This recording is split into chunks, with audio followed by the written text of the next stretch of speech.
Je vous annonçais la pensée des experts tout à l'heure. Et bien la voilà, c'est David Abiker. Bonjour David. Salut Elena, salut les experts en jardinage d'été.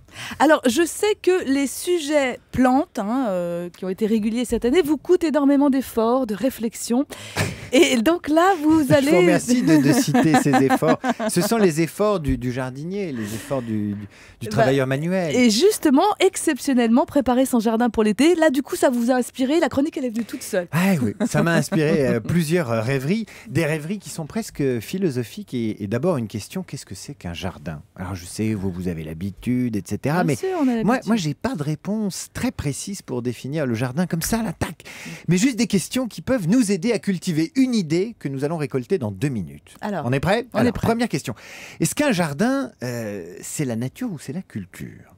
Est-ce qu'un jardin, c'est un paysage? Est-ce qu'un jardin, c'est devant la maison ou c'est derrière la maison ou ça doit être à côté d'une maison en dur?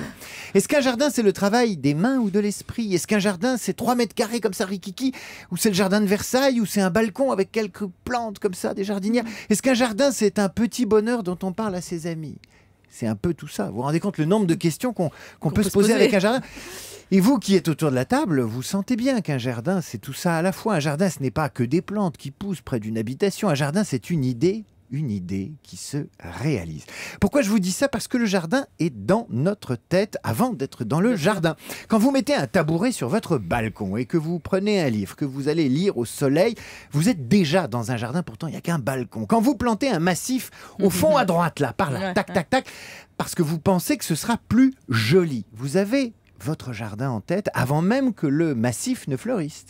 Mieux que ça, cet été, vous allez vous arrêter sur la route des vacances et vous allez trouver un endroit pour pique-niquer. Et vous choisirez un endroit joli. Oui. Eh bien, en choisissant un endroit joli pour pique-niquer, vous êtes déjà en train de jardiner, car même sans toucher à un arrosoir ou à une pelle, vous avez déjà en tête la notion de ce qu'est un beau paysage avant d'avoir façonné le paysage.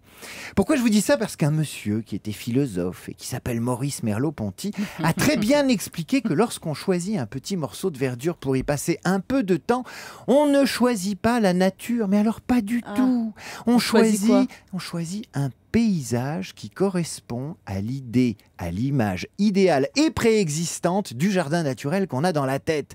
Ça veut dire que lorsqu'on prépare son jardin pour l'été, qu'est-ce qu'on fait? Eh bien, on transforme en jardin l'idée qu'on se fait du bonheur, de la beauté et de la fraîcheur. Et vous ne le saviez peut-être pas, mais en faisant cela, on fait bien plus que du jardinage, on fait de la philosophie appliquée. C'est ce que vous faites, Bravo. les experts? Oui, c'est très bien, bravo. C'est vrai, le jardin se rêve avant d'être réalisé. On y rêve, on y pense, on en rêve. C'est comme quand on construit une maison, en fait. Tout à fait. Et d'ailleurs, quand les gens vous parlent de leur jardin, ils disent « je vais te montrer mon jardin ».